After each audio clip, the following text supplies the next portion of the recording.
I was 30 seconds from locking the clinic door when someone started pounding on it. Not knocking. Pounding.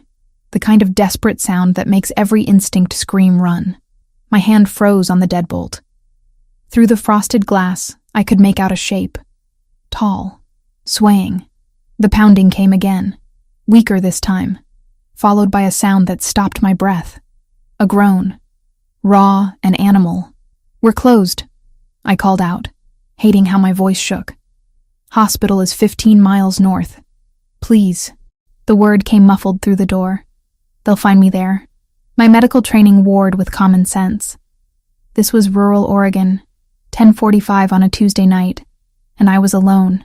But that voice, the desperation in it wasn't performance. It was survival. I opened the door. The man nearly collapsed into me. I caught him barely, my 130 pounds no match for his weight. He was massive, 6'3" at least, built like he spent his life in a gym. Blood soaked through a white dress shirt that probably cost more than my monthly rent. His face was pale beneath olive skin, jaw clenched so tight I could see the muscle jumping. "Inside," I managed, dragging him through the doorway. "Now." He stumbled forward, one hand pressed against his left shoulder where crimson bloomed like a grotesque flower. His other hand caught the exam table, knuckles white with effort. Up close, I could see the details my panic had missed. The shirt wasn't just expensive. It was custom. The pants were tailored to perfection despite being splattered with mud and blood. Even his shoes screamed money, Italian leather destroyed by whatever hell he'd walked through to reach my door. "Sit," I ordered, already moving to the supply cabinet. "Don't pass out yet. I need information first." "Bullet," he said through gritted teeth. "Left shoulder. Through and through, I think." I froze with my hands on the antibiotic bottles. "You think?" "Hard to check when you're running." His eyes met mine for the first time. Ice blue. Startling against his dark hair and the blood. "You're a doctor?" "Veterinarian." I set supplies on the tray with hands that had steadied the moment I shifted into professional mode. "Which means you're technically my first human patient. So if you have a preference on anesthesia, now's the time to speak up." Something that might have been a laugh escaped him. "You're joking." Humor helps me not panic. I cut away his shirt with surgical scissors, revealing the wound beneath. Entry point in the front, exit in the back. Clean through the meat of his shoulder, missing bone and major vessels. Lucky. Incredibly lucky. "This is going to hurt. Everything already hurts." I believed him. Up close, I could see other injuries. Bruising along his ribs. Scrapes on his knuckles. A cut above his eyebrow that had already stopped bleeding. This man had been through a war tonight. "What's your name?" I asked, irrigating the wound with saline. He hissed but didn't pull away. "Does it matter? I'm about to fish around inside your shoulder with veterinary equipment." "Yeah, it matters." "Raphael." He watched my hands with an intensity that should have been unnerving. Instead, it was oddly grounding, like he trusted me. "Just Raphael." "Valentina." "Doctor." "Valentina Cruz, but you can skip the title since I'm practicing medicine without a license right now." I injected local anesthetic around the wound. "This'll help." "A little.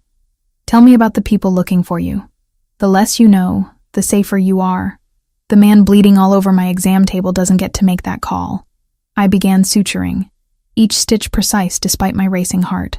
"Someone shot you. Multiple someones, judging by how paranoid you are. They might come looking. I need to know what I'm dealing with." Raphael was silent for a long moment. Then, "Business associates. A disagreement that got violent. Business associates don't usually settle disagreements with bullets. Mine do." The simple honesty of it sent ice down my spine. But I didn't stop working. Couldn't. Whatever Raphael was, whoever had done this, he was still a patient. Still a person bleeding in front of me. I was halfway through the second suture when Thor started barking. My German shepherd, all 80 pounds of rescue dog muscle and loyalty, came bounding from the back room where he'd been sleeping. He skidded to a halt at the doorway, hackles raised, a low growl rumbling from his chest. Raphael's reaction was instantaneous. His right hand moved toward his waistband even as his body tried to twist away from the threat. The movement tore at my sutures, fresh blood welling up. "Stop," I commanded, pressing gauze against the wound. "Thor, sit." The dog's growl cut off mid-sound. He sat, but his eyes never left Raphael. Watching, assessing, Raphael had gone completely still. His hand had fallen away from whatever weapon he'd been reaching for, but tension vibrated through every line of his body. "Your guard dog?" "My friend." I kept pressure on his shoulder. "You're going to have to breathe through this. I need to restart the suture, and it's going to hurt worse the second time." But Thor had already made his decision. The shepherd stood, shook himself once, and patted forward. He came right up to the exam table, pressed his nose against Raphael's knee, and then did something he'd never done with a stranger before. He laid down, right there, at this bleeding man's feet. I trailed off, watching my dog settle in like he'd found something worth protecting. He doesn't trust people. It took him 3 months to let me touch him after I pulled him from that fighting ring. Raphael's hand, the one that had been reaching for a weapon moments ago, slowly extended toward Thor. The dog allowed it. Let this stranger scratch behind his ears, with fingers that trembled slightly. Smart dog. Terrible judge of character, apparently. That almost laugh again. Probably. I finished the suturing in silence. 23 stitches total. Not my finest work, but it would hold. I bandaged the wound, my fingers brushing against skin that was warmer than it should be. Fever, probably. Shock, definitely. "You need antibiotics," I said, already calculating what I had in stock. "And rest, and probably a real hospital. But I'm guessing that's not happening. Can't." He tried to stand, swayed dangerously. I caught him, and for a moment we were too close. Close enough that I could smell him beneath the copper of blood. Cedar and something darker. Expensive cologne and danger mixed into something that made my pulse jump. "You can't go anywhere," I said, stepping back quickly. "It's almost 11. Where exactly are you planning to go?" Raphael looked toward the front windows. Beyond them, the Oregon night was complete. No streetlights this far from town. Just darkness and the wind moving through the pines. Away from here. Before they come looking. If they come looking, they'll find an empty clinic and a lot of questions. "If you stay, I can claim your..." I thought fast. "My cousin, visiting from out of state, got injured in a hiking accident. You'd lie for me?" "I'd lie to keep armed men from shooting up my clinic." I pointed toward the door that led to my small apartment attached to the building. "There's a couch. 7 hours until my assistant gets here at 6. That gives you time to rest and disappear before anyone asks questions." He studied me with those unsettling pale eyes. "Why?" "Because my dog likes you. And because whatever you are, whoever's after you, right now, you're just a patient who needs help." I crossed to the medicine cabinet, pulling out antibiotic tablets and pain medication. "Take these, all of them. And if you're not gone by morning, we're going to have a very different conversation." Raphael took the pills, swallowed them dry. "Thank you, Dr. Cruz. Don't thank me until you survive." I held open the door to my apartment. "And don't bleed on my couch. Thor might like you, but I don't have the budget for new furniture." I left him there, walked back to my bedroom and closed the door, leaning against it as my knees finally went weak. My hands were steady in crisis, but now they shook. I'd just sutured a gunshot wound with veterinary supplies, harbored someone who was clearly running from something violent, made myself an accessory to God knows what. Through the thin walls, I heard Raphael moving around. Then his voice, low and urgent, speaking into a phone I hadn't seen him pull out. "Franco, it's me. They found me on Highway 26. Had to bail near Forest Grove. I'm secure for now, but I need a cleanup crew and protective detail. There's a civilian involved. A veterinarian. She helped me." A pause. My heart hammered against my ribs. "No, she doesn't know anything. Didn't ask the right questions. But they might have seen me come here." Another pause. "Do whatever you need to do to keep her safe. She's not part of this." The conversation continued, but I'd heard enough. I moved to my window, parted the curtain just enough to see outside. My clinic sat on a rural road, surrounded by pine trees and darkness. Nothing moved. Then I saw it. A black SUV, driving slowly past with its headlights off. It paused at the end of my driveway for a long moment before continuing down the road and disappearing into the night. I let the curtain fall closed and sat on my bed, trying to slow my breathing. Thor patted in, pushed his head against my knee. I buried my fingers in his fur, seeking the comfort of something familiar, something that made sense. Outside, the wind picked up. Inside, a stranger bled on my couch. And somewhere in the darkness, people with guns were looking for him. I had 7 hours to figure out what came next. 7 hours to decide if I'd made the biggest mistake of my life or somehow stumbled into saving it. My alarm never went off. Didn't need to. The smell of coffee pulled me from a sleep so thin it barely qualified as rest. I'd spent most of the night listening for sounds from the living room. Footsteps. Doors opening. The telltale click of someone leaving. Instead, I'd heard nothing, which somehow felt worse. I checked my phone. 5:32. Camilla would be here in less than 30 minutes, expecting a normal Wednesday. Expecting me to have the coffee ready, not some bleeding stranger playing barista in my apartment. I threw on yesterday's jeans and a clean shirt, didn't bother with my hair beyond shoving it into a ponytail. When I opened my bedroom door, Raphael was standing at my kitchen counter, awake, dressed in a clean t-shirt from my donation bin, one that stretched tight across shoulders too broad for my usual clientele. His injured arm hung carefully at his side, but he moved with surprising ease for someone who'd been shot 12 hours ago. "You should still be unconscious," I said. He turned, coffee pot in his good hand. Couldn't sleep. Guilt or pain? Both. He poured 2 mugs without asking. I made extra. Figured you'd need it. The domesticity of it was absurd. A stranger, in my kitchen, making coffee like he belonged here. I should have been calling the police. Should have been demanding answers. Instead, I accepted the mug he held out, our fingers brushing in the exchange. His skin was still too warm. Fever hadn't broken. "You need to take more antibiotics," I said. "Already did. 3 a.m. And the pain medication?" "Skipped it. Need to stay alert." He leaned against the counter, studying me with those unsettling pale eyes. "You didn't sleep either. Hard to sleep when there's a strange man bleeding on my couch." "I didn't bleed on it.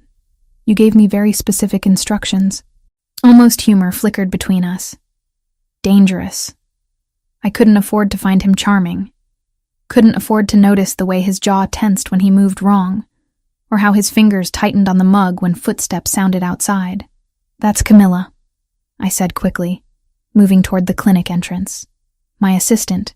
She arrives early, feeds the overnight patients before we open." "What are you going to tell her?" "The truth." I paused at the door. "That you're someone passing through who needed help." Nothing more. But Camilla was already inside, her key turning in the lock I'd forgotten to reset. She came through carrying her usual oversized bag, already chattering about the weather, about traffic, about her boyfriend's latest drama. Then she saw Raphael and stopped mid-sentence. "Val." Her eyes went wide. "You have a man here." "Cousin," I said immediately, the lie smooth despite never having practiced it. "From Brazil. Visiting unexpectedly. This is Raphael." "Rafa, this is Camila. She works with me." Raphael stepped forward, extending his good hand. When he spoke, his accent thickened, Portuguese inflection coloring English words. "Nice to meet. Valentina is always talking of you." I'd never told him about Camila, never mentioned Brazil, but he played the part perfectly, even managing a somewhat shy smile that transformed his face into something less predatory. Camilla relaxed fractionally. "Your cousin is hot," she whispered to me in a voice not quite low enough. Then louder. "What happened to your arm?" "Hiking accident," Raphael said before I could answer. "Very stupid. Valentina fixed me up." "In the middle of the night?" "He showed up at midnight," I said, shooting Raphael a look that promised consequences later. Couldn't exactly turn him away bleeding. "But he's fine now. He'll be gone before we open." "I will," Raphael agreed, though something in his eyes suggested otherwise. Camila looked between us, clearly suspicious but too polite to push. "Okay. Well, I'll go check on the overnight boarding. That beagle probably ate his bedding again." The moment she disappeared into the back, I rounded on Raphael. Brazil? You said cousin. I gave you credibility. He set down his mug, and his expression shifted. All pretense of casual visiting relative vanished. We have a problem. We don't have anything. You have a problem. The clinic's back door opened before he could respond. I hadn't even heard a car pull up. A man entered, moving with the same controlled precision as Raphael. Older, maybe 40, with silver threading through dark hair. He wore a black suit despite the early hour, and his eyes swept the space like he was cataloging exits. Boss, he said quietly. Boss.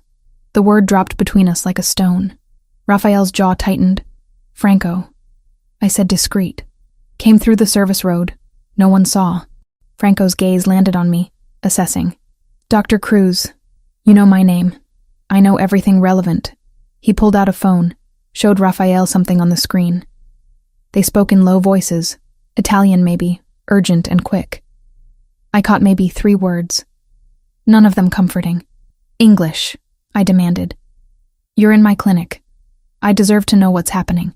Raphael looked at me, and for the first time I saw something like regret in those ice-blue eyes. Last night wasn't random. It was an ambush. Organized, professional. By who? Family Versiani, rival organization. We've been at war for 3 weeks. He said it matter-of-factly, like discussing the weather. They killed 3 of my men. Would have killed me if I hadn't gotten lucky. The clinical part of my brain noted the phrasing. Organization, family, war. The rest of me felt cold. You're mafia. I'm a businessman with violent enemies. That's not a denial. No, Raphael said quietly. It's not. I should have been terrified. Should have been ordering them out, calling the police, burning everything he'd touched. Instead, I felt something closer to fury. You brought this to my door. I had nowhere else to go. And now? What happens now? I gestured to Franco. He shows up in the middle of the night, calls you boss, and I'm supposed to just what? Pretend I didn't notice? Franco interrupted. We have a bigger issue. Dr. Cruz needs to see this. He pulled up a photo on his phone. A man's body, face destroyed by violence I didn't want to examine too closely. In his jacket pocket, clearly visible, was one of my business cards. Where did you get this? My voice came out steadier than I felt. One of the men from last night. Versiani's crew. Franco swiped to another photo. This one showed my clinic from the outside, taken from a car. They know Raphael came here. They'll come looking. As if summoned, headlights swept across the front windows. A vehicle pulled up outside. Black SUV with tinted windows. It stopped directly in front of the clinic entrance and sat there. Engine running. Raphael moved faster than someone injured should be able to. He had me pressed against the wall behind the reception desk, his body blocking mine, before I could process the motion. Franco disappeared toward the back, one hand inside his jacket. Stay quiet. Raphael breathed against my ear. Don't move. 2 men got out of the SUV. Through the window blinds, I could see them approaching. One knocked. Heavy. Demanding. We're not open, I called out, proud of how normal I sounded. We're looking for someone. Thick accent. Eastern European. Man injured in accident last night. Heard there was clinic here. Raphael's hand found mine in the dark space behind the desk. His fingers laced through mine. Squeeze once. Warning or reassurance? I couldn't tell. I stood, smoothing my shirt, and walked to the door. Didn't open it. This is a veterinary clinic. I don't treat people. Maybe you made exception? The man smiled. It didn't reach his eyes. For friend? I don't have friends who get shot. I let irritation color my voice. Real irritation at being pulled into this nightmare. Try the emergency room in Forest Grove. They're used to patching up idiots. The men exchanged glances. The second one, shorter but broader, pulled out a phone, showed me a photo. Raphael. From before. Uninjured. Wearing a tuxedo at some formal event, looking like he owned the world. You see this man? No. The lie came easier the second time. But if I do, should I be calling someone? If you see, you call this number. He handed me a business card. Plain white, just a phone number in black print. Important you call right away. Sure. I pocketed the card. Now, if you'll excuse me, I have actual patients waiting. They left, but not before looking hard at the clinic, at my car parked beside it, at the windows, where I prayed Camilla had stayed hidden in the back with the animals. The SUV pulled away slowly, deliberately, making sure I watched them go. I waited until the taillights disappeared before moving. My legs felt unsteady. Raphael emerged from behind the desk, and up close I could see the tension vibrating through him. He'd been ready to fight, to kill, maybe, if they'd come inside. They'll be back, he said. Then you need to leave. Now. Can't. He glanced at Franco, who'd reappeared from wherever he'd been lurking. They saw the clinic, saw you. If I disappear now, they'll assume you helped me. They'll come back to make you tell them where I went. So what are you suggesting? That I what? Harbor a fugitive indefinitely? 48 hours. You come with me. Let my people protect both locations. After that, Verciani will have bigger problems than one doctor. I have a business, patients, a life. Franco spoke up. Doctor. Cruz, with respect, they found your business card on a dead man. Whether you helped the boss or not, you're involved now. The unfairness of it hit me like a physical blow. I'd done nothing wrong, saved a life. And now I was caught in someone else's war because I'd made the mistake of being human. 2 days, Raphael said. His voice had softened. 48 hours. Then I'll make sure they understand you were never part of this. You'll be safe. And if I refuse? He didn't answer. Didn't need to. We both knew I didn't really have a choice. Not anymore. Not since I'd opened my door to a bleeding stranger and decided his life mattered more than my safety. I looked at my clinic, at the exam table where I'd sutured him, at Thor, who'd appeared from my apartment, and now sat calmly at Raphael's feet, like he'd chosen sides. 48 hours, I said finally. Not 1 minute more. 3 black SUVs idled in the service road behind my clinic. Identical. Tinted windows. The kind of vehicles that screamed money and menace in equal measure. Franco loaded my hastily packed duffel into the middle car while I stood there trying to convince myself this was temporary. 48 hours. Then my life would return to normal. Except nothing felt normal anymore. Thor jumped into the back seat before I could stop him, settling in like he'd been planning this road trip for weeks. Raphael appeared at my elbow, moving quieter than someone his size should. He can stay here if you prefer. Franco's men will watch the clinic. He goes where I go. I climbed in after my dog, and Raphael slid in beside me. Too close. The vehicle's leather interior suddenly felt smaller than my entire clinic. Franco took the driver's seat. Through the rearview mirror, I caught him studying me, assessing, calculating. The engine purred to life, and we pulled onto the main road with the other 2 SUVs falling into formation. One ahead, one behind. A convoy designed to protect or imprison. I wasn't sure which. Where exactly are we going? I asked. My property. 2 hours north. Raphael's injured arm rested carefully against his side. The fever still lingered in his skin. But he sat straight. Alert. Cascade Mountains. Isolated. Defensible. Defensible? You mean like a fortress? I mean safe. His eyes met mine. For both of us. The landscape shifted as we drove. Forest grove gave way to deeper wilderness. Towns becoming sparse. Roads narrowing. Raphael made calls in Italian, his voice low and controlled. But I caught the tension underneath.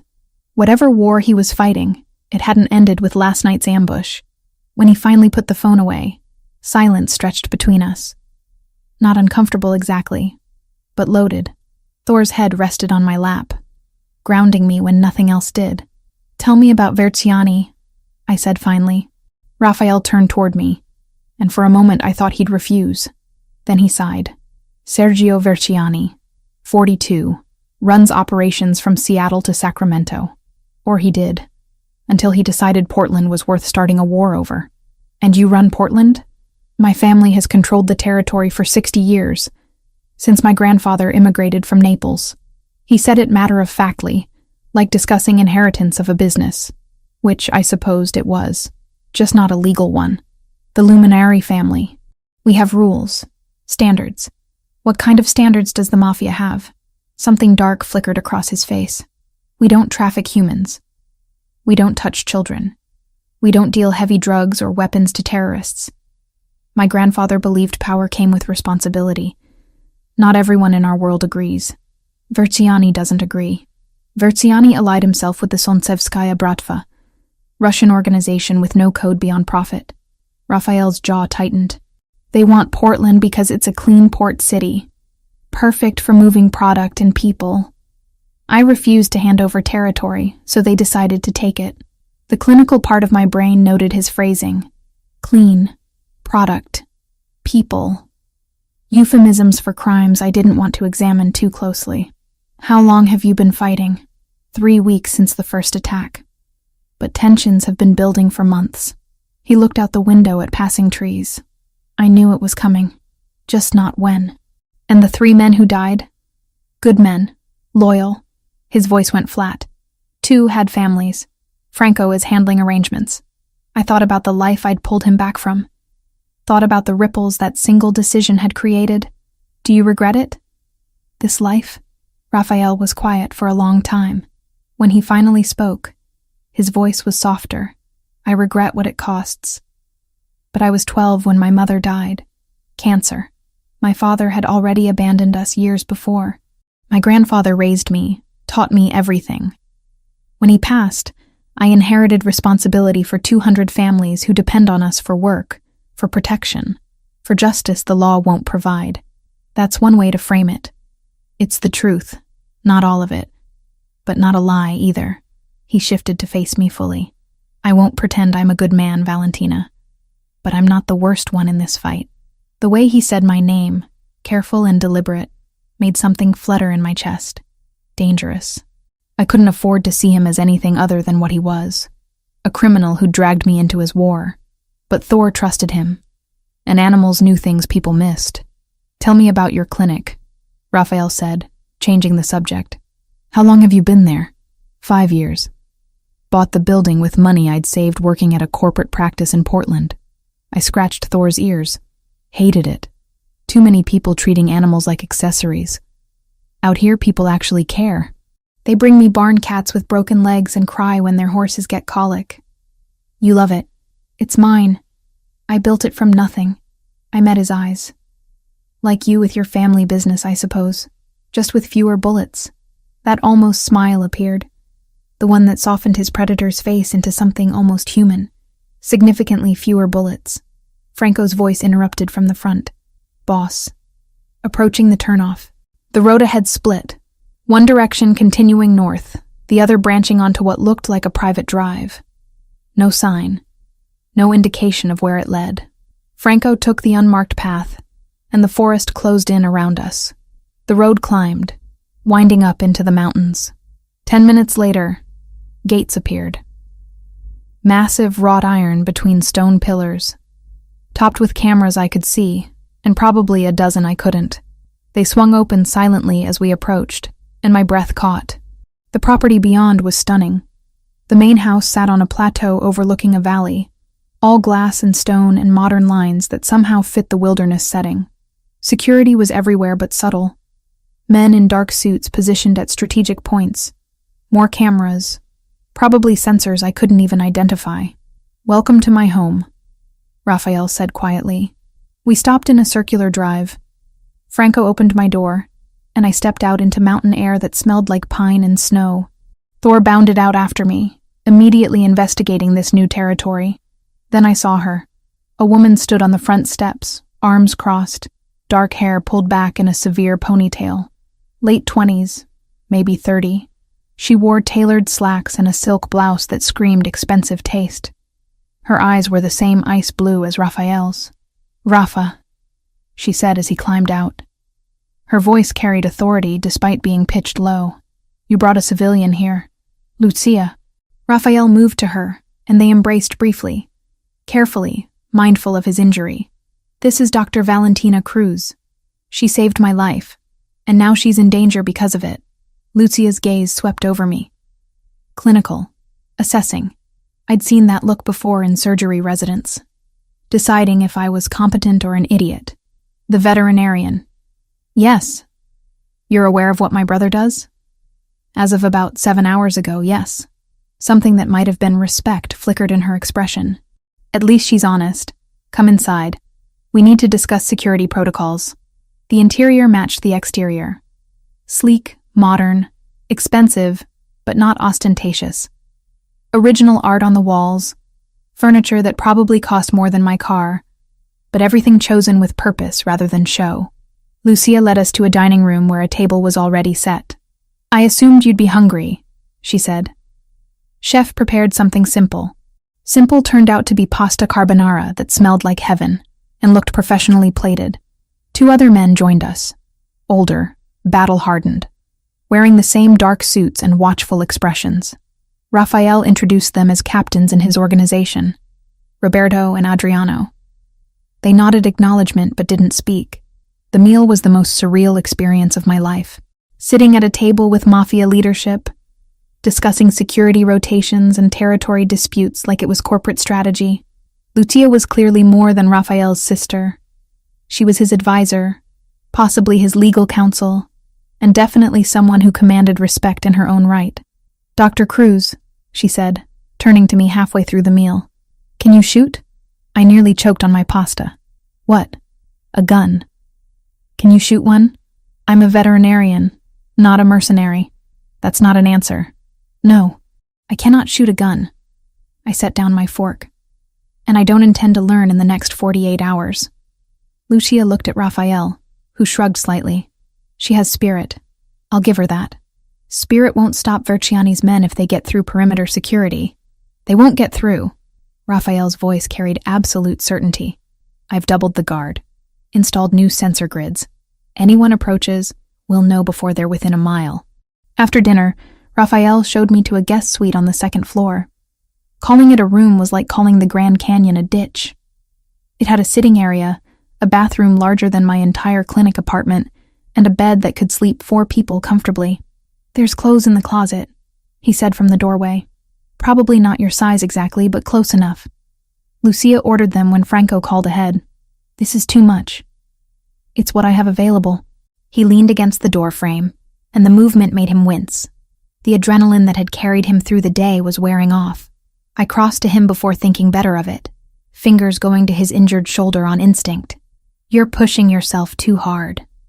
The wound needs rest. I'll rest when this is over. You'll rest now. I guided him to sit on the edge of the bed, pulling back his shirt to check the bandaging. Some bleeding had seeped through. Not terrible, but not good either. Stay here. I need to get supplies. When I returned from the bathroom with first aid materials I'd found under the sink, he was still sitting there, waiting, trusting. I changed his bandages carefully, my fingers brushing against skin that was too warm, too alive. This close, I could see the faint lines around his eyes, the shadow of stubble on his jaw, the way his pulse jumped at his throat. Thank you, he said quietly, for everything. I know you didn't ask for any of this. No, I didn't. I taped the last edge of the bandage. But I'm here now, might as well see it through. Our eyes met, held. For a moment, neither of us moved. The space between us felt electric, dangerous, impossible to navigate. Then Thor barked from somewhere in the suite, breaking the spell. Raphael stood smoothly. Get some rest. Tomorrow we plan how to end this. He was almost to the door when I spoke. Raphael? He turned back. You can call me Valentina. You've bled on me. Seems like we're past formalities. That smile again. The real one. Valentina. Sleep well. After he left, I stood at the window looking out over the valley. Lights from the main house reflected on glass, and beyond that, darkness stretched for miles. I was in a Mafia Boss's home, under guard, hiding from men who wanted to kill me for helping someone I barely knew. 48 hours. That's what he'd promised. 2 days, and this nightmare would end. Except deep down, I already knew nothing would be that simple. Sunlight woke me before any alarm could. It poured through floor-to-ceiling windows I'd forgotten to cover, turning the guest suite gold. For a moment, I forgot where I was. Then reality crashed back. Mafia safe house, 48 hours. Men with guns who wanted me dead for helping someone I barely knew. I pulled on jeans and the softest sweater I'd ever touched. courtesy of Lucia's shopping, and followed the smell of coffee downstairs. The house was quieter than I expected. No security visible, though I knew they were there. Watching. Always watching. I found Raphael in the back garden, moving through what looked like Tai Chi. Slow, controlled movements that should have been impossible with a bullet wound barely 36 hours old. He'd shed his shirt despite the mountain chill, and I could see the fresh bandaging stark white against olive skin. "You're supposed to be resting," I called out. He turned, not startled. He'd known I was there. "This is resting, compared to what I usually do." "You usually get shot?" "More often than I'd like." He walked toward me, and I noticed the slight hitch in his stride. The movement wasn't as effortless as he wanted me to believe. "Coffee's inside. I made extra." "You're very domestic for a crime lord. My grandmother would haunt me if I couldn't take care of basic needs." He held the door open, and I caught the scent of him beneath the mountain air. Cedar, and something darker that made my pulse jump. She believed helpless men were useless men. Inside, he'd laid out breakfast. Nothing elaborate, just eggs scrambled perfectly, toast, fresh fruit. But he'd done it himself, and something about that felt more intimate than the expensive guest suite or designer clothes. "Sit," he said. "We have time before the others wake." I took the coffee he offered, settled at the island counter. "Tell me about your grandmother." Raphael cracked eggs into a pan with one hand, his injured arm hanging carefully. "Nonna Giulia. She came from Naples at 16, married my grandfather at 18, and spent 60 years keeping him alive through 3 wars and more assassination attempts than anyone counted." He smiled, and it transformed his face. "She taught me to cook, because she said any man who needed a woman to survive wasn't worth keeping alive." Sounds formidable. Terrifying. And the only person my grandfather feared. He plated eggs, slid them in front of me. She made him promise that if anything happened to him, I'd be raised with options. Education, skills beyond violence. A choice. I ate, surprised by how good the eggs were. How normal this felt. "But you chose this anyway." "I chose responsibility. When my mother died, I was 12. My grandfather was already old, tired. He'd been planning to retire, hand the family business to his brother. But my uncle was ambitious in the wrong ways. Would have driven us into the ground within a year." Raphael leaned against the counter, coffee cup warming his good hand. "So I stepped up, learned fast, made myself indispensable. By the time I was 22, I'd earned the right to lead. That's young. Too young. But better me than someone who'd have gotten all our people killed." He met my eyes. "What about you? How does a woman end up running a veterinary clinic in the middle of nowhere?" I set down my fork, surprised he'd asked. Surprised I wanted to answer. My parents were immigrants. Brazil to Oregon when I was 4. They worked 3 jobs between them to put me through school. Died in a car accident my junior year of college. Drunk driver. The words came easier than they should have. I finished my degree on scholarships and spite.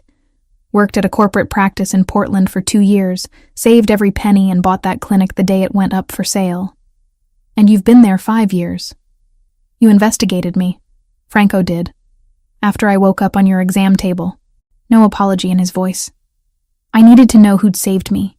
If you were a plant, a setup, or just incredibly unlucky. And what did you decide? That you're genuine, stubborn, and that your parents would be proud of what you've built."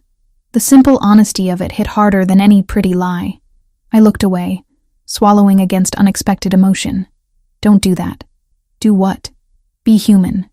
It's easier when you're just the dangerous criminal who dragged me into his war."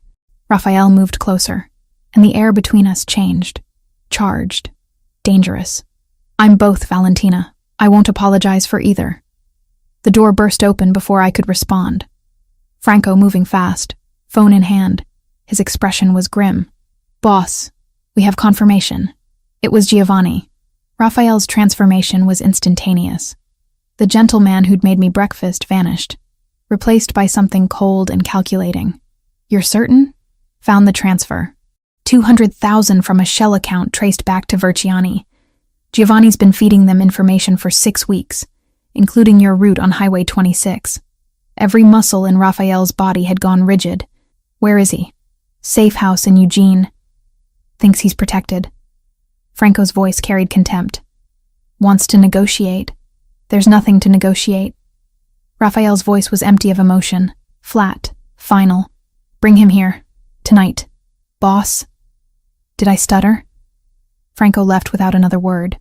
I stood slowly, watching Raphael pace the kitchen like a caged predator. You're going to kill him. Yes. No hesitation. No justification. Just fact. He's family. He's a traitor who sold out his own people for money. Raphael's eyes met mine, and they were ice. 3 men died because of him. Good men with wives and children. And he would have killed you too, if those men had found me at your clinic. I'm not defending him. I moved carefully, like approaching a wounded animal. But I need you to understand something. I've spent my life saving things, healing them. And you're asking me to stand here while you plan murder. I'm not asking you anything. This is my world, Valentina, my rules. Giovanni knew the consequences when he betrayed us. So what am I supposed to do? Pretend I don't know? Look the other way while you... Yes.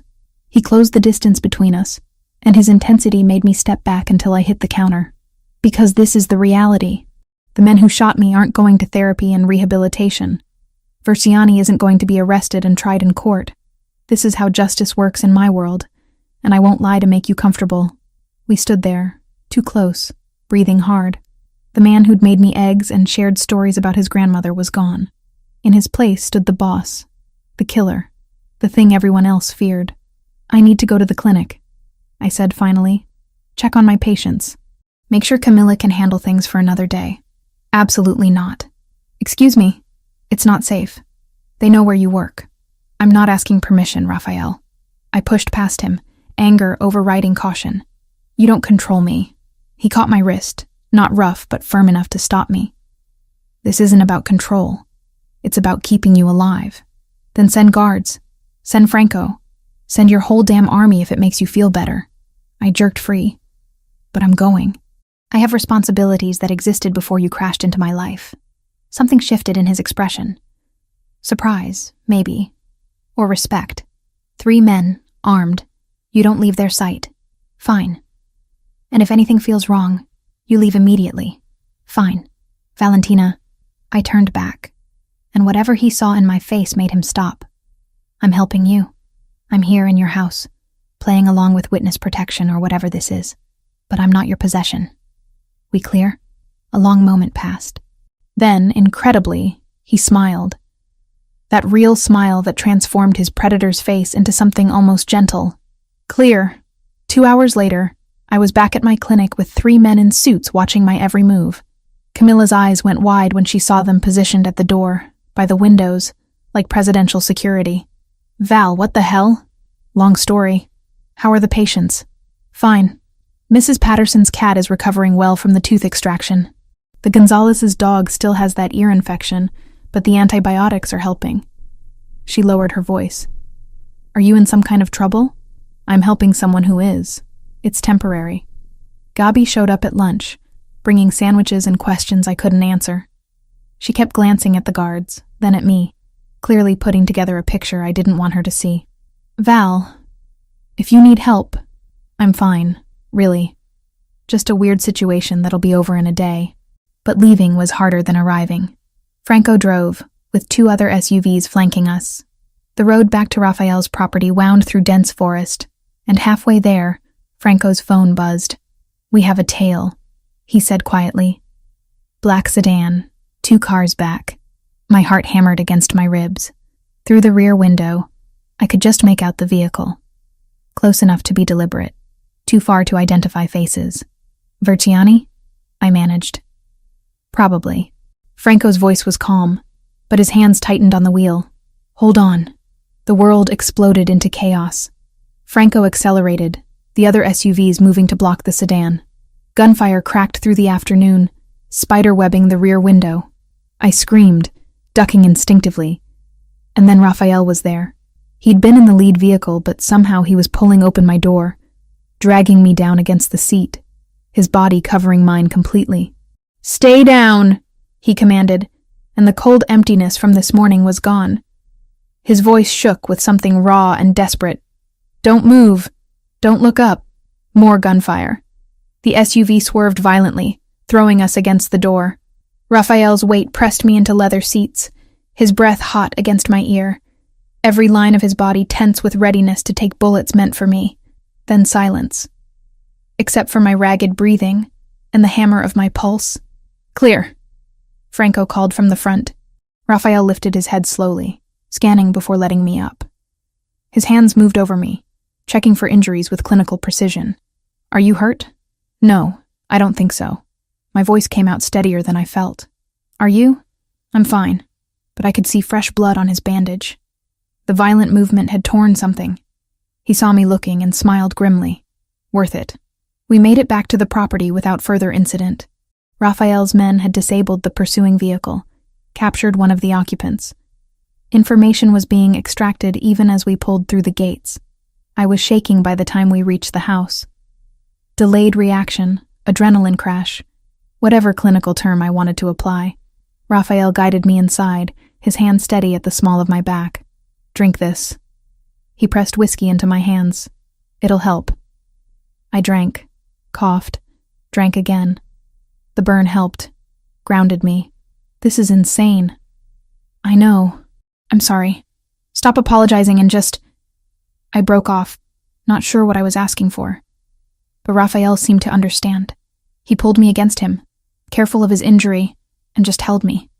Let me breathe. Let me shake. His heart beat steady under my ear. And slowly, impossibly, I calmed. "Thank you," I whispered, "for covering me. Always." He said it simply, like stating fact. "As long as you're here, I'll keep you safe." I lifted my head, and our faces were too close. His eyes dropped to my mouth, darkened.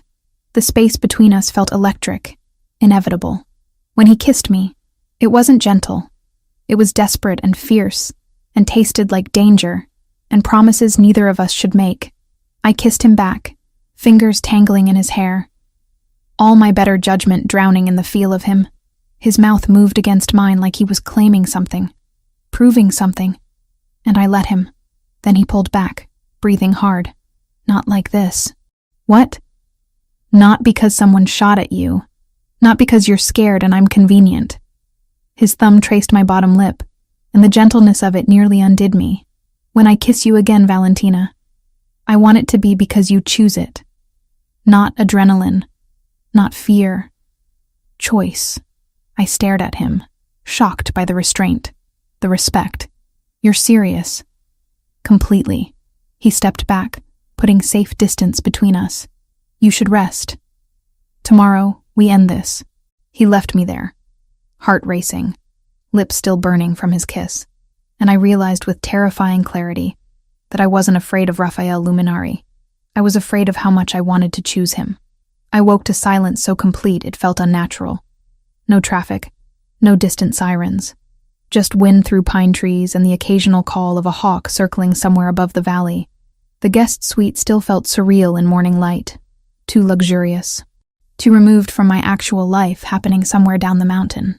A soft knock came before I could talk myself into going back to sleep. "Come in." Lucia entered carrying a tray. Coffee, pastries, fruit arranged like art. She set it on the sitting area table without preamble. "Raphael is in meetings until noon. Thought you might want breakfast." "You didn't have to do that." "I know." She settled into the chair across from me, studying me with those same ice-blue eyes her brother had. "But we need to talk. Woman to woman." I pulled a sweater over my sleep shirt, suddenly feeling exposed under her scrutiny. "About my brother's intentions. And yours." "I don't have intentions. I'm here because men with guns are hunting me for saving Raphael's life. That's circumstances, not intentions." Lucia poured coffee with practiced ease. "You could have demanded witness protection. Federal marshals. Instead, you agreed to come here, to his home. Why?" I thought about lying, decided against it, because Thor trusted him, and because running away felt like letting them win. Something flickered in her expression. Approval, maybe. "Raphael is different with you. More human. I haven't seen him laugh genuinely in years. Not since before he took over the family. That sounds like a warning. It's an observation. She leaned forward slightly. Men like my brother don't fall often, but when they do, they fall completely. It consumes them, makes them vulnerable in ways that get people killed in our world. The weight of her words settled between us. You're asking if I'm worth the risk. I'm asking if you understand what being with him means. Really means. Not the romance novel version. The reality of looking over your shoulder forever. Of never knowing if today's goodbye might be permanent. Of raising children who'll inherit enemies before they inherit anything else. Children. The word hit harder than it should have. We kissed once. You're jumping pretty far ahead. Am I? Lucia stood, smoothing her perfectly tailored pants. I watched him cover your body with his own during that ambush yesterday. He would have died for you without hesitation. That's not nothing, Valentina. That's everything. She left before I could respond, and I sat there with expensive coffee going cold, trying to process. I'd known Raphael 3 days. 72 hours of chaos and blood and impossible choices. How could that be enough time for everything Lucia was implying? I dressed in jeans and another borrowed sweater. This one charcoal gray and softer than clouds. Found my way downstairs, following the sound of voices. Raphael's study door stood half open, and I caught glimpses of him through the gap, standing at a massive desk, Franco beside him, both studying documents spread across dark wood. He looked up as I passed, our eyes meeting through the opening. Something shifted in his expression, softened. He said something to Franco, then appeared in the doorway. You're awake. Lucia brought breakfast, and warnings about your intentions. That almost smile appeared. My sister is protective. She said you're different with me. I am. No hesitation, no deflection. Just honesty that made my pulse jump. Come with me. I want to show you something. He led me through the house to a room I hadn't seen. Floor-to-ceiling bookshelves lined 3 walls, filled with volumes that looked actually read, rather than decoratively arranged. A leather couch faced a stone fireplace where embers still glowed from last night's fire. Original artwork hung between shelves. Nothing I recognized, but everything chosen with careful taste. This is my favorite room, Raphael said quietly. Where I come when the rest of the world gets too loud. I moved along the shelves, reading titles. Philosophy, history, classic literature in multiple languages. You actually read all these? Most. Some multiple times. He pulled a worn volume from a middle shelf. Dostoevsky. My grandfather gave me this when I was 15. Said if I was going to run a criminal empire, I should at least understand the human soul. Did it work? I'm still trying to figure that out. He replaced the book carefully. What do you read? Medical journals mostly. Veterinary studies. Nothing this intellectual. That's still intellectual. Just practical. He gestured to the couch. Sit. Please. I settled into leather that molded perfectly to my body, and Raphael sat beside me. Close, but not touching. The fire crackled, and outside the windows, mountains stretched toward a sky so blue it hurt. Tell me something true, he said. Something you don't tell people. The request caught me off guard. What? We're strangers who've seen each other bleed. Seems like we should know more than surface details. His eyes held mine. Something real. I'll trade you. I thought about deflecting, then decided Lucia was right. If this was happening, whatever this was, it deserved honesty. I'm lonely. Have been for years. I threw myself into building the clinic because it was easier than admitting I'd constructed a life with no one in it except animals who can't leave. Raphael's expression didn't change, but something in his eyes deepened. My turn? Fair's fair. I'm exhausted. Not physically. In my soul. I've been running the family for 12 years, and every day I wonder if my grandfather would be proud or horrified by what I've become. He looked at the fire. Sometimes I think about walking away, giving it all to Lucia, who's smarter and better at the politics anyway. Just disappearing somewhere no one knows my name. Why don't you? Because 200 families depend on us for livelihood and protection. Because our code keeps worse people from taking over. Because responsibility doesn't end just because you're tired. He turned back to me. Until 3 days ago, I thought that was enough. that duty and honor and tradition were sufficient reasons to keep going. And now? Now I've met someone who makes me want to be selfish, who makes me imagine a different life. His fingers found mine, lacing together with devastating gentleness. That terrifies me more than Versiani ever could. We sat like that for a long time, just breathing, just being. The weight of everything unsaid hanging between us like a promise we hadn't made yet. Lunch came and went. Raphael showed me the rest of the property, walking through gardens maintained despite the season, pointing out security features hidden in landscaping. We talked about everything and nothing, favorite foods, worst injuries, embarrassing childhood stories.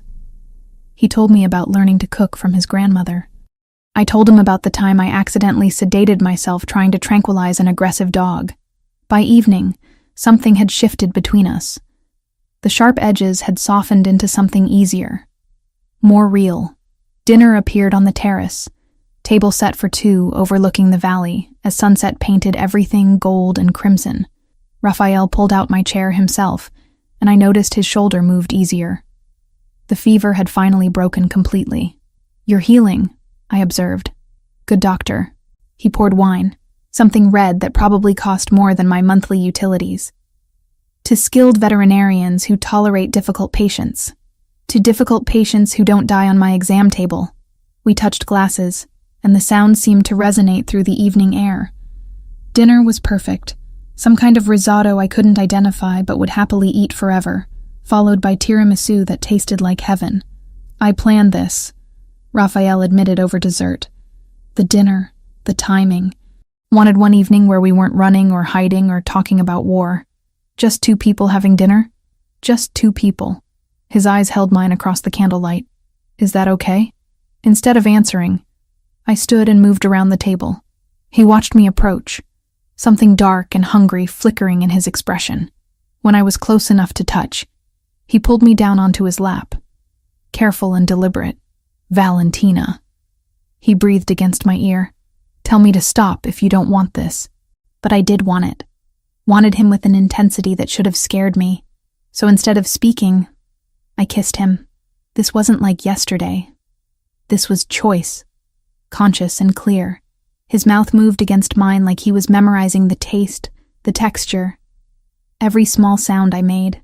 My fingers tangled in his hair, and he groaned low in his throat. "Inside," he managed between kisses. "Not here. Not where anyone can see."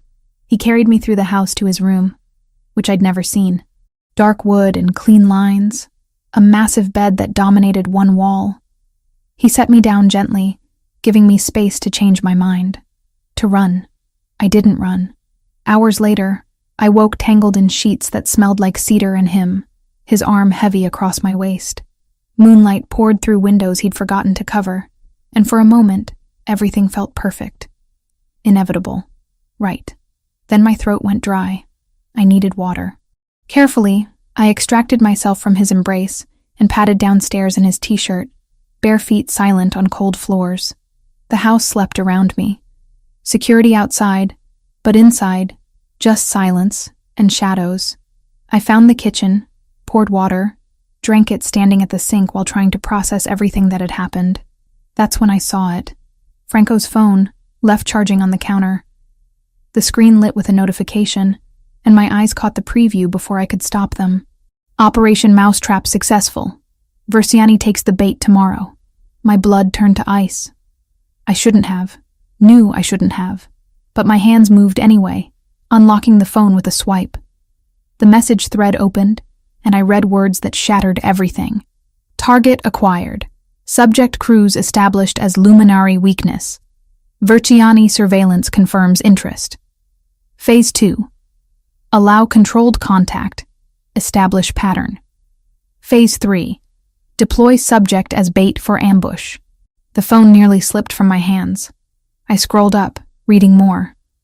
Dates, times, plans laid out with clinical precision.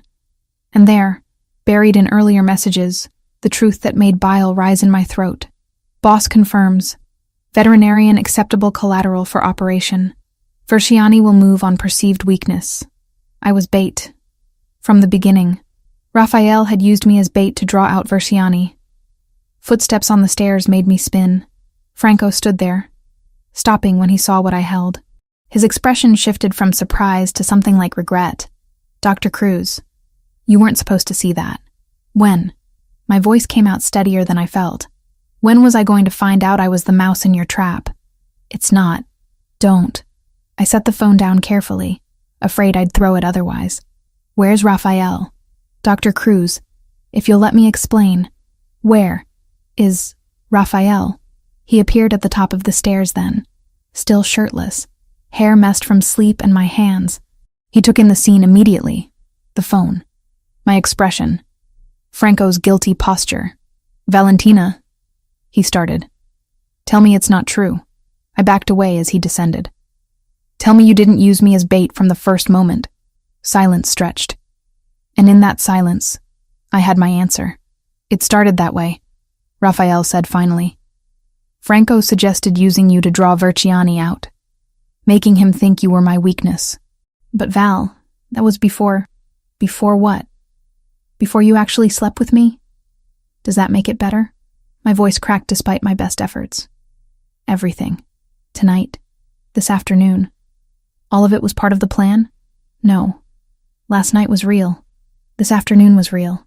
He moved closer, and I retreated until my back hit the counter. The strategy was real, but everything between us, that's... How am I supposed to believe anything you say? Tears blurred my vision, and I hated myself for them.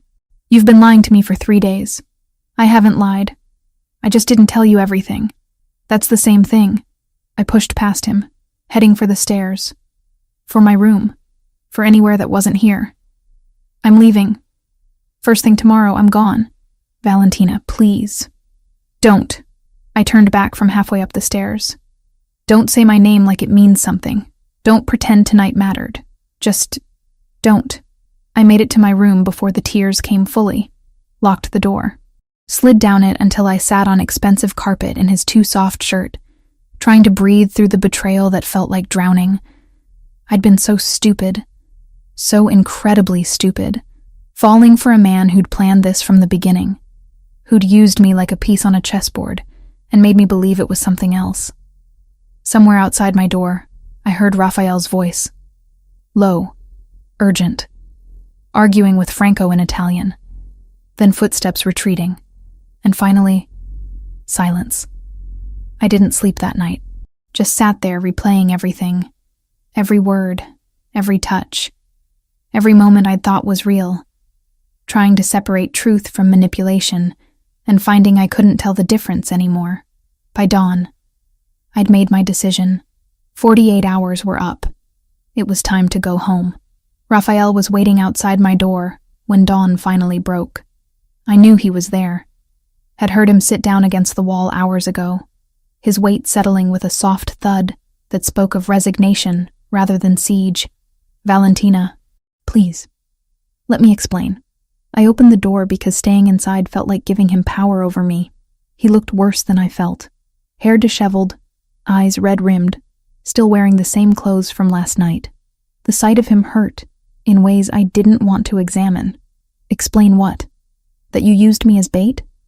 That every moment between us was calculated? I crossed my arms, armor against the pull I still felt toward him. Save it. It wasn't like that. He stood slowly, and I saw how careful the movement was. His shoulder, the injury I'd treated, was bothering him again. Initially, yes. Franco suggested using you to draw Versiani out, making him think you mattered to me. But Valentina, I called it off. Yesterday morning I told Franco to abort the operation. Because you slept with me? Because you do matter. His voice cracked on the words. Because somewhere between suturing my shoulder and defending yourself to armed men in your clinic, you stopped being strategy and became everything. The honesty in his eyes nearly broke me, but I'd believed those eyes last night. Believed his touch, his words, the way he'd held me like I was precious, and it had all been built on a foundation of lies. I'm leaving. Now. Get Franco to drive me or I'll walk down this mountain myself. It's not safe yet. Versiani, I don't care about Versiani. I don't care about your war, or your territory, or your codes of honor. I moved past him toward the stairs. I care about getting back to my actual life before you destroyed it completely. He followed me down, and I could hear Lucia's voice from the kitchen, arguing with Franco in rapid Italian. They both stopped when they saw us. Lucia's expression shifted from surprise to something like pity. "Pack her things," Raphael said quietly to Franco. 3-vehicle convoy. Full security. "We're taking her back to the clinic." "Boss, I don't think—" "Now, Franco." 30 minutes later, I was in the middle SUV again, Thor beside me, watching the mountain property disappear through tinted windows. Raphael sat across from me this time, not beside me. The distance felt like miles instead of feet. I meant what I said last night. He offered after we'd been driving for 20 minutes. About wanting to be selfish. About you making me imagine a different life. "Stop. You deserve to know." I said stop. I looked at him finally. Let him see the hurt I'd been trying to hide. "You don't get to make this harder by being honest now. You had chances. You chose manipulation instead." He flinched like I'd struck him. Good. Let him hurt like I did. The road wound down through forest, early morning mist clinging to trees like ghosts. Franco drove with the same careful precision as always, 2 SUVs flanking us in formation. Everything looked normal, controlled, safe. That's when the world exploded. The lead SUV erupted in flames, a rocket or grenade hitting it with precision that spoke of planning. Professional execution. Franco slammed the brakes, throwing all of us forward. Raphael's arm shot out, catching me before I hit the seat in front of us. "Down!" he commanded, pushing me to the floor. "Stay down!" Gunfire erupted from all sides. Not Verciani's men. The reports were different, heavier. Through the chaos, I heard shouting in Russian. My blood turned to ice. The Bratva, the Russian organization Raphael had mentioned. They'd found us. More explosions. The rear SUV's tires shredded, sending it spinning. Franco tried to maneuver around the burning wreckage of the lead vehicle, but a black cargo van rammed us from the side. The impact threw me against the door despite Raphael trying to shield me. My head cracked against something hard, and stars burst across my vision. "Franco, get us out of here!" Raphael had pulled a gun from somewhere, returning fire through the shattered windows. But there were too many. Professional soldiers in tactical gear poured from vehicles that had appeared from nowhere. They'd planned this, waited for us, known exactly when and where we'd be vulnerable. A canister flew through the broken window. Raphael tried to grab it, throw it back, but it detonated with a sound that was an explosion. Stun grenade. The world turned to white noise and blinding light, my senses completely overwhelmed. Hands grabbed me. Too many hands. I fought, kicking, scratching, but I was disoriented and they were trained. Through the ringing in my ears, I heard Raphael roaring my name, heard the distinctive crack of his gun. Then a heavier impact, bodies struggling. Someone had him, was dragging him back. I caught a glimpse through clearing vision. 3 men subduing Raphael, and he fought like an animal, injured shoulder forgotten, pure desperation in every movement. "Valentina!" A cloth covered my face. Chemical smell, sickeningly sweet. I tried to hold my breath, but panic made me gasp. The world tilted, darkened at the edges. The last thing I saw before consciousness left completely was Raphael breaking free of one captor, blood streaming down his face, reaching for me with desperation written in every line of his body. Then Franco tackled him, holding him back, and I understood why. They were outnumbered, outgunned.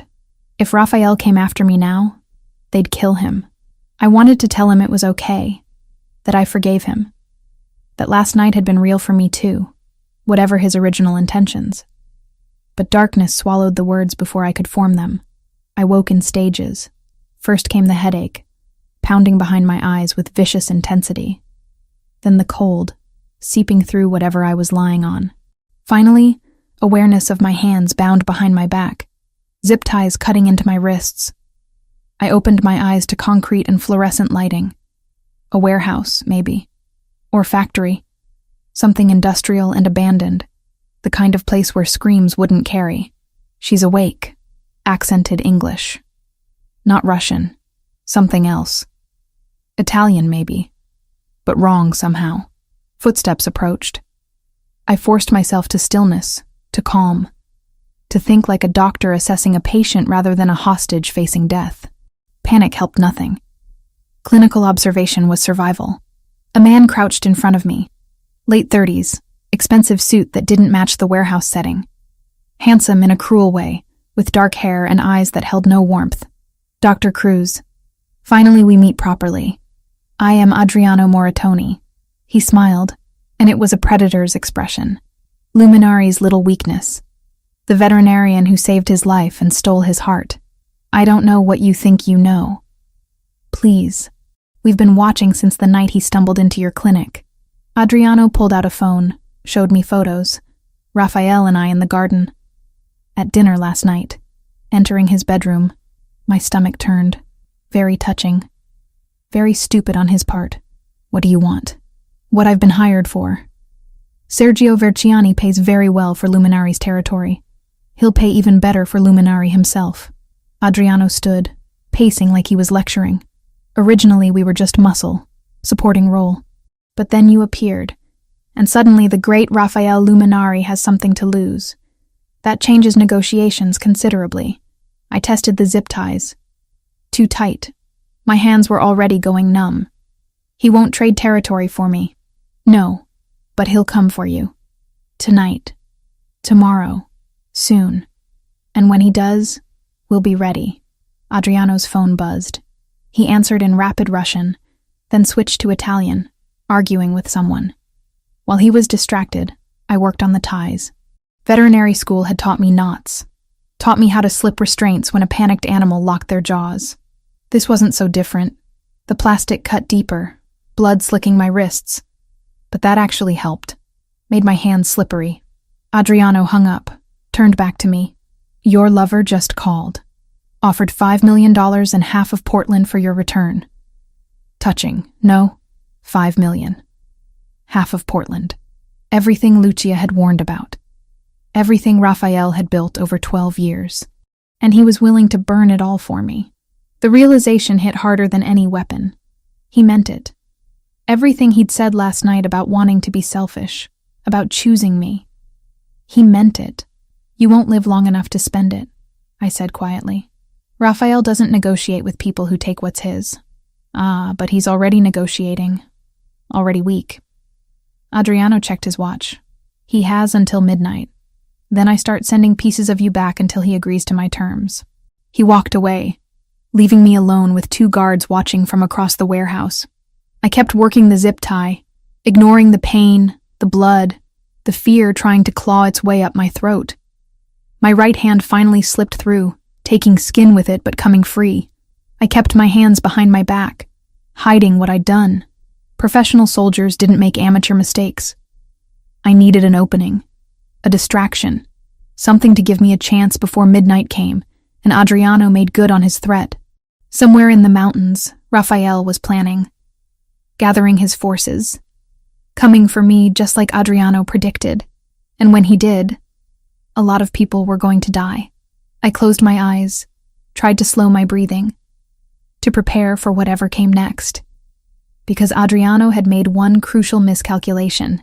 He thought I was helpless, weak, a damsel waiting for rescue. He'd never considered I might save myself. 8 hours. That's how long I'd been zip-tied in a freezing warehouse with 2 Russian mercenaries watching my every breath. 8 hours of planning, waiting, searching for any opening that might keep me alive until midnight came, and Adriano started making good on his threats. My wrists were raw from working the restraints, blood dried in sticky trails down my palms. But I was free, hands still positioned behind my back like I was bound, waiting for the moment that would never be perfect, but might be good enough. That moment came when Adriano's phone rang. He answered in Russian, his voice rising with each word. An argument. Something had gone wrong with whatever plan he'd orchestrated.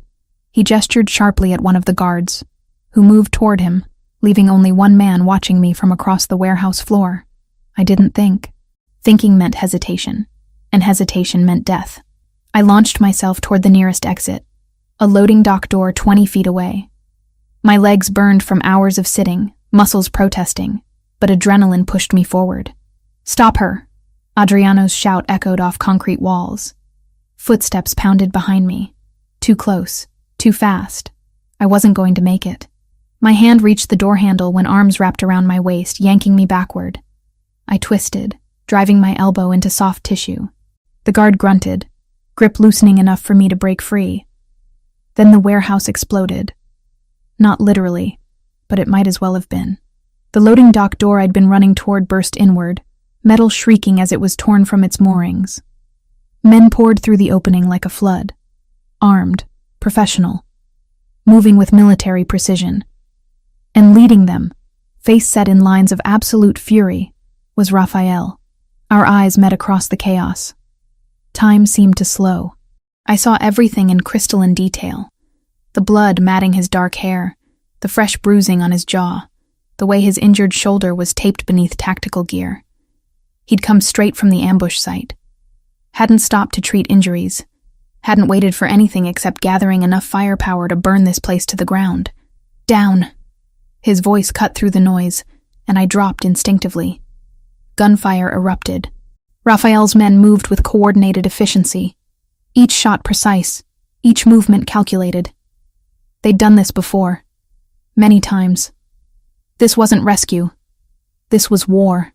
Adriano grabbed me from behind, using me as a shield. His gun pressed cold against my temple. "Luminari! One more step and she dies." Raphael froze. His men froze. For a heartbeat, the entire warehouse held its breath. "Let her go, Moritoni." Raphael's voice was empty of emotion. Flat. Final. The same tone he'd used when ordering Giovanni's execution. "This ends one of two ways. You die quick, or you die slow. Choose." I choose option 3. I walk out with the girl, you let me leave, and nobody else bleeds tonight. Adriano's breath was hot against my ear, reeking of cigarettes and fear. "You want her alive? Back off." Raphael's eyes met mine over the distance. In them, I saw calculation. Strategy. The mob boss weighing options, measuring outcomes. But I also saw something else. Rage. Pure and volcanic. Barely contained beneath that icy control. I made my choice. Dropped my full weight suddenly, becoming dead weight in Adriano's arms. His grip shifted, the gun moving away from my temple for just a second. Just long enough. Raphael's shot was perfect. It caught Adriano in the shoulder, spinning him. I rolled away as Franco and 2 others converged, weapons trained. But Adriano wasn't done. He pulled something from his jacket. Not a gun. A trigger.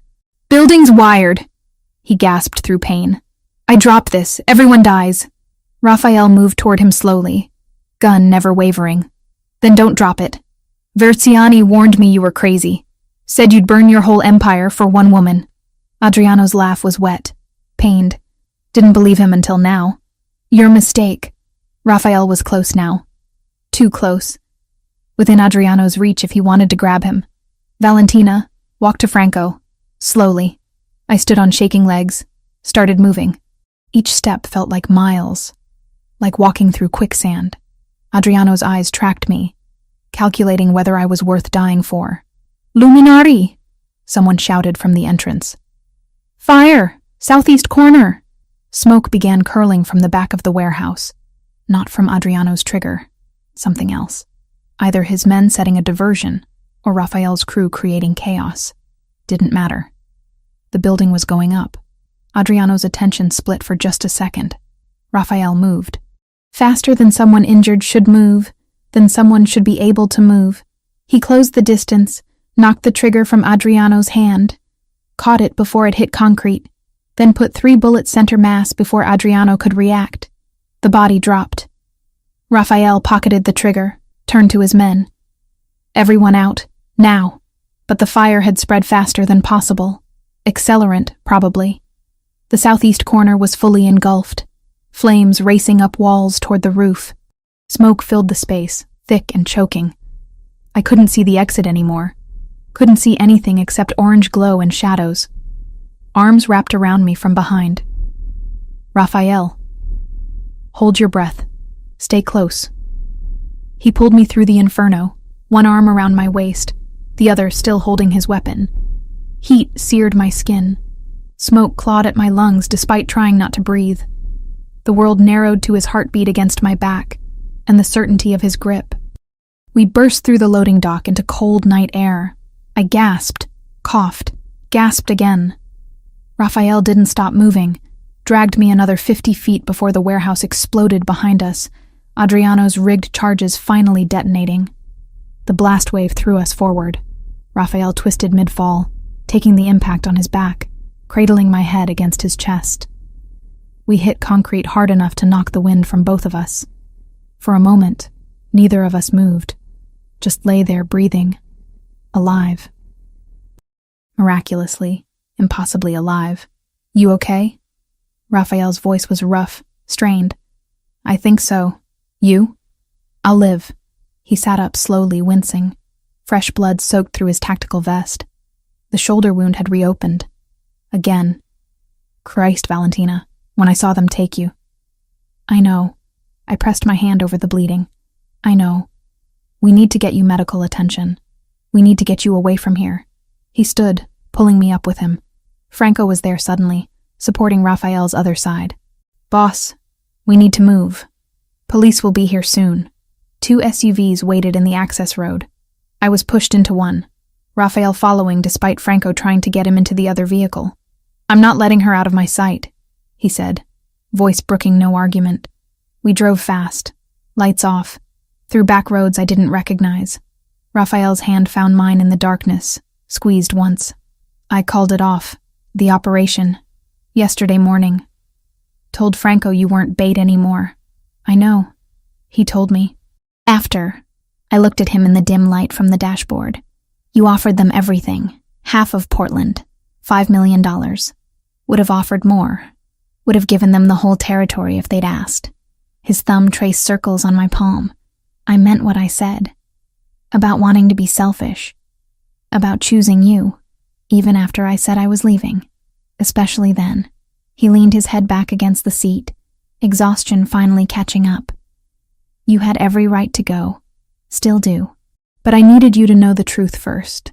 That whatever started as strategy became real somewhere along the way." The SUV pulled into what looked like a private medical facility. Clean, modern, discreet. The kind of place that didn't ask questions about gunshot wounds. Franco had called ahead. Doctors were waiting. They tried to separate us for treatment. Raphael refused. "Same room. I'm not arguing about this." So they set up 2 exam tables side by side. My injuries were minor. Rope burns, bruising, mild smoke inhalation. Raphael's were worse. The shoulder wound needed restitching. Again. Plus new injuries from the rescue, cracked ribs from the explosion, 2nd-degree burns on his hands. He didn't make a sound as they worked, just watched me being treated on the table next to him, like he needed visual confirmation I was really there, really safe. "Versiani is dead," Franco said quietly from the doorway once the doctors had finished. "Happened during the rescue. Lucia led the operation personally." Raphael's eyes closed briefly. "Casualties?" 3 wounded, none killed. Versiani had 8 men. None survived. Franco's tone was flat, reporting facts. "It's over, boss. The war. Finished. Over." The word hung in the antiseptic air. 3 weeks of violence. Dead men. Burned buildings. And it was over because Raphael had divided his forces, risked everything, to save me while his sister dealt the killing blow elsewhere. Franco left us alone. The medical staff retreated, giving us privacy. Raphael shifted on his exam table until he could reach across the gap between us. His hand found mine again, holding tight. "What happens now?" I asked quietly. "That depends on you." He turned his head to look at me, and despite everything, despite the exhaustion and pain and blood, his eyes were clear, honest. "I can set you up anywhere. New identity, money, protection. You can disappear. Live the quiet life you built before I crashed into it. And if I don't want that, then I spend however long you'll give me proving that last night wasn't manipulation. That the man who made you breakfast and showed you his library and kissed you like he was drowning, that was real. All of it. I studied his face. The bruises forming. The cut above his eyebrow. The gray pallor of someone who'd pushed past exhaustion into pure willpower. He'd torn through a warehouse full of armed mercenaries for me. Had offered his enemies everything he'd built. Had been willing to die in that burning building as long as I got out. I have conditions, I said finally. Something like hope flickered in his expression. Name them. No more using me as strategy without telling me. I'm a partner or nothing. Agreed. I keep my clinic. My life. I'm not some trophy in a gilded cage. Never wanted that. Want you exactly as you are. And when we have kids... I paused, realizing what I'd said. Not if. When. They don't enter the family business. They get choice. Real choice. Raphael's hand tightened on mine. I'm working on an exit plan. 5 years, maybe less. Lucia takes over operations. I step back. We build something different. You'd really do that? For you, I'd do anything. He said it simply. Statement of fact. But Valentina, you need to understand what staying means. There will always be enemies. Always be risk. Always be looking over shoulders. That life, it doesn't just disappear. I know. And I did. Had seen it. Lived it. Understood the weight of it. But I also know that Thor was right about you from the first moment. That somewhere between suturing your shoulder and burning buildings, I fell for a man who's trying to be better than his circumstances, and I want to see where that goes.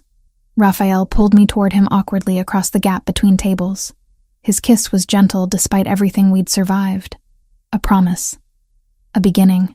No regrets? He whispered against my lips. Not even one. Outside, dawn was breaking. Inside, 2 people who'd found each other in blood and chaos began figuring out how to build something real from the wreckage. 2 weeks, 14 days since Raphael had torn through a burning warehouse to save me, since I'd watched him offer everything he'd built for my life, since I'd chosen to stay despite knowing exactly what that meant. The clinic felt smaller than I remembered. Or maybe I'd just grown used to palatial mountain estates, with views that stretched for miles. Camilla kept shooting me worried glances as I examined Mrs. Patterson's tabby, checking the healing from his dental surgery. You're different, she said finally, after our last patient left. Whatever happened while you were gone, it changed you. I set down my stethoscope, considered lying. Decided she deserved better. I fell in love with someone complicated, someone dangerous. And I'm still figuring out if that makes me brave or stupid. Can it be both? She leaned against the exam table. Gabby told me about the men in suits. The security detail. Val, if you're in trouble... I'm not. Not anymore. The war was over. Versiani dead. The Bratva dealt with. Raphael's territory secured and expanded. All because he'd been willing to burn it down for me. I'm just deciding what comes next. What came next arrived 20 minutes later in a black sedan that was understated compared to the SUVs I'd grown accustomed to. Raphael stepped out, and my breath caught despite having seen him just yesterday. He wore dark jeans and a leather jacket, casual by his standards. But he still moved like he owned every space he entered. Camilla's eyes went wide. Is that the cousin? That's Raphael. And no, he's not my cousin. Holy hell, Val. You could have led with that. Raphael entered, and Thor bounded over immediately, tail wagging like they were old friends. Which, I supposed, they were. Raphael scratched behind the dog's ears with easy affection before his eyes found mine. Can we talk? Camilla made herself scarce with impressive speed. Raphael waited until we were alone before pulling an envelope from his jacket. Legal documents. My name on every page. The clinic is yours. Free and clear. I paid off the mortgage this morning. He set another document on the counter. And this is a trust fund. 500,000. Managed by an independent firm. No strings attached. My throat went tight. Raphael, let me finish. He moved closer but didn't touch me, giving me space, respecting boundaries even now. You need to be able to choose freely. Stay with me because you want to, not because you're trapped or dependent. So these are yours. Whether you decide to stay or go. I picked up the documents with shaking hands. He'd given me an escape route. Complete freedom. The ability to disappear anywhere in the world and build a new life without looking back. Why? I whispered. Because you deserve choice. Real choice. His eyes held mine, vulnerable in ways I'd never seen. Because I love you, Valentina. Not the idea of you, not what you represent. You. The stubborn veterinarian who sutures bullet wounds and yells at crime lords and makes terrible coffee. A laugh escaped me, halfway to a sob. My coffee isn't that bad. It's awful. He smiled, that real smile that transformed everything. But I'd drink it every morning for the rest of my life if you'd let me. I set down the papers, moved into his space. His arms came around me immediately, holding tight. Safe. Home. I have conditions. Of course you do. His breath stirred my hair. Name them. No more secrets. If there's danger, you tell me. If there's strategy, you include me. Partnership or nothing. Done. I keep the clinic. Keep my life. I'm not abandoning everything I built. Never wanted you to. Want you exactly as you are. And kids. I pulled back to look at him. When we have them, they get normal. School plays and soccer games and boring suburban existence. No legacy, no empire, no choosing between family and law. I'm transitioning everything to Lucia over the next 4 years. By the time we're ready for children, I'll be retired from operations. His hand came up to cup my face. We'll be boring together. You could never be boring. Watch me try. He leaned his forehead against mine. So? What's your answer? Instead of speaking, I kissed him. Slow and deep and full of promise. When we finally broke apart, both breathing hard, I pulled back just enough to see his face. I choose you. Eyes wide open. No illusions. Choosing this life, this risk, this beautiful disaster of ours. No regrets. Ask me again in 50 years. Deal. He kissed me again. And this time it felt like beginning something, rather than ending it. 6 months later, I stood in Raphael's dining room, watching the organized chaos of family dinner. Lucia argued politics with Roberto, while Franco carefully avoided taking sides. Adriano's replacement, a quiet man named Paolo, listened more than he spoke. Gabi had been invited and was charming everyone with surgical precision. Thor slept under the table, occasionally receiving treats from Raphael when he thought I wasn't looking. You're staring, Raphael murmured in my ear, arms sliding around my waist from behind. I'm appreciating. There's a difference. Appreciating what? This. You. The fact that we made it here. I turned in his arms, let him see the emotion I'd stopped hiding. 6 months ago, I was alone except for animals. Now I have this strange, wonderful, slightly criminal family that somehow became mine. Slightly criminal. Lucia raised her wine glass from across the room. I'm a licensed attorney. Thank you very much. Who represents exclusively criminal clients? I shot back, grinning. She laughed, and the sound filled the space with warmth. Raphael's hand found mine, fingers lacing together with the easy familiarity of habit. 6 months. Long enough to know this was real. Short enough that I still caught myself marveling at it. Everyone. Raphael clinked his glass, waiting for silence.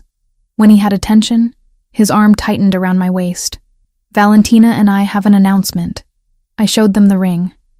Simple platinum band with a single diamond. Nothing ostentatious. Just perfect. Lucia squealed. Actually squealed. Franco smiled, genuine and warm. Gabi's eyes filled with happy tears, and the rest of the table erupted in congratulations. Took you long enough, Lucia said, hugging me tight. I've had the date circled in my calendar for months. Presumptuous much? Informed. There's a difference. She pulled back, studied me seriously. You're sure? About all of this? Completely. And I was. Knew exactly what I was choosing. The danger that might never fully disappear. The looking over shoulders. The complicated legacy. But also the man who'd covered my body with his own to take bullets.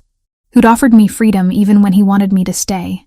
Who made terrible jokes and perfect eggs, and loved me with an intensity that should have been terrifying but just felt right. Dinner continued with planning and toasting and laughter. Later, after everyone had left and the house settled into quiet, Raphael found me on the terrace overlooking the valley. The same place we'd had dinner months ago, before everything exploded and reformed into this. Cold? He asked, draping his jacket over my shoulders. A little. I leaned back against his chest, his arms coming around me. Thank you. For the jacket? For giving me choice. For letting me choose this rather than forcing it. Always. He kissed the top of my head. Though I'd be lying if I said I wasn't terrified you'd choose to leave. Never crossed my mind. Well, maybe once. For like 5 minutes. But Thor wouldn't have forgiven me. Just Thor? I turned to look up at him, letting him see the truth in my eyes. I wouldn't have forgiven myself. You're it for me, Raphael Luminari. The complicated, dangerous, surprisingly domestic love of my life. That might be the most romantic thing anyone's ever said to me. Then you've been spending time with the wrong people. Not anymore. He kissed me, slow and thorough, tasting like wine and promise. Ready for bed? In a minute. Want to stay here a bit longer? So we did. Stood wrapped in each other while stars appeared overhead and the mountain air turned cold. Two people who'd found each other through blood and chaos, building something real from impossible circumstances. Valentina? Raphael's voice was soft against my hair. Thank you for opening your door that night, for choosing to save a bleeding stranger instead of the safer option. I thought about that night. The storm, the pounding on my door, the decision that had changed everything. You're welcome. But Raphael? Yeah, thank you for being worth saving. We stood there in comfortable silence, and I realized this was it. The happy ending that wasn't really an ending at all. Just another beginning. Messy, complicated, dangerous, and absolutely ours. Some fairy tales start with once upon a time. Ours started with blood and thunder, and a woman stupid enough to open her door to danger. And maybe that made it better. Real. Earned rather than given. Either way, I wouldn't change a single moment.